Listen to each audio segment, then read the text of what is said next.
Patriots playoff odds. You can go to a lot of different places for your playoff odds and where you're at. And, the thing I like about 538 is, obviously they measure in all of this and not just inside the arena of the NFL. Like I cite Football Outsiders as much, if not more than anyone. ESPN's got their FPI. They've been tinkering with that. They do the same thing with basketball and the BPI around March Madness. But 538 majors in all of this stuff, sports, politics, and elsewhere. And their website for their projections is also interactive. So you can say, if you go to, again, their website, the Patriots win at Arizona, their next game, but lose at Vegas, what will the odds be? And you can do this with every single team in the league for their next two games and see the odds update live as you go. Now, as I mentioned earlier, the Patriots odds are 25%.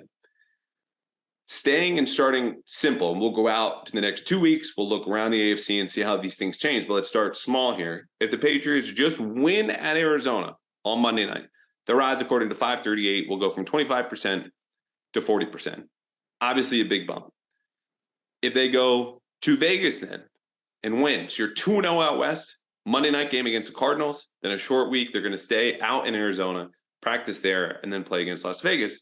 You beat the Raiders, your odds go up to 64%. Now, if you go 1-1, and this doesn't matter which game you win and which game you lose, their odds, according to 538, will stay somewhere between 20% and 26%. So you're basically right where you are if you go 1-1 over this stretch. With your three toughest opponents still to play, they're going to play the Bengals at home, the Dolphins at home, and then finish at Buffalo. Not a great spot to be in. You need to make up ground here against the two worst teams left in your schedule, even if they're on the road and you're practicing on the road and one of those games is on a short week, because you just can't count on beating three teams that right now are appreciably better, as we just heard from an NFL exec, at least talent-wise. So if you go 2-0 over the next two games, that's up to 64%. If you go 1-1, it stays basically at 25% right where you are now. If you go 0-2, you're out of there. 3% at that point. Look, I am of the belief in school that no game is a must win until statistically it is a must win. If that's a 3% and you've got an offense like the Patriots do now, it's call it. Time of death will be week 15 at Las Vegas. Now, when you look elsewhere, as I mentioned on this website, 538, you can check, if the Jets lose at Buffalo, their game this week, then the Lions, what do the Patriots odds do? There's no one team that I found where if you have them losing out or winning out, if you're a Patriots fan, you just get on that bandwagon or start rooting against them, because it'll really help the Patriots. Like 5 weeks is still too much left to figure out what's going to happen.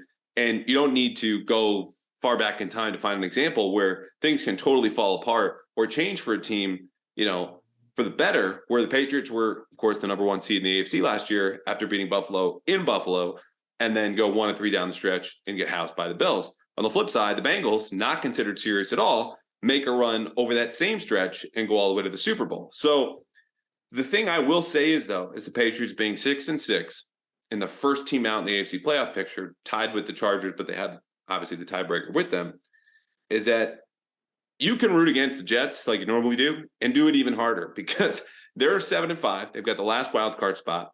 The Patriots, having swept them, have the tiebreaker. And the Patriots' odds change most when you change the Jets' schedule for the better or worse moving forward. So let's do this here live now. Let's say the Patriots beat Arizona, right? Told you it goes from 25% up to 40%. And the Jets, who are playing at Buffalo, lose.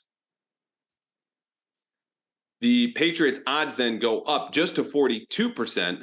But if the Jets win at Buffalo, the Patriots' odds go down to 34%. It's not a huge dent, but something the Patriots obviously can't afford to have happen. Now, let's say the Jets win their next two.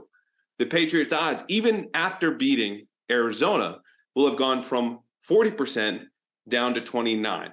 So this is where, again, there's not a huge seismic shift, but if you're going to pick a team to root for, and you probably didn't even need 538 to figure this out, it's going to be the Jets, because they're one game ahead of you in the standings, in the division, and you have a tiebreaker over them. Whereas the other two teams in the wild card right now are the Bengals and Dolphins, who, at least lucky for you, the Patriots, you get to play and have some sort of control over your fate down the stretch.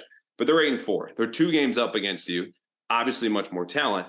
And so you can fiddle around with the rest. I'm not going to go through any more scenarios. Just understand that, obviously, as you would expect, these two games are big. Their playoff odds can go as high as basically 64%. And if they don't, you're probably going to need to win 2 of your last 3 games against the Bengals, Bills, and Miami to win out. So 10-7 is basically going to cut it for the Patriots playoff picture. We'll probably do this again when we have a little bit more information. Until then, we're going to have a pod later in the week with Ty Dunn is going to come back. He was in town last week before the Bills game. Talked to Matt Judon, has a feature coming out about him, and I want to get his perspective on things where we're around the team all the time, talking day to day with the different guys. Someone who kind of parachutes in and does really good work like Ty does. What did he get a sense of that locker room compared to other ones that he's been in? And then also his book. You will get a free copy of his book, The Blood and Guts, How Tight Ends Save Football, if you listen to our next pod and find out exactly what Ty says, because he's told me, but I don't want to guarantee exactly what you do. But free book coming to you next week on Pat's Interference. We're a little bit late, but instead of handing in a paper late like we did today, you'll have a free book next time.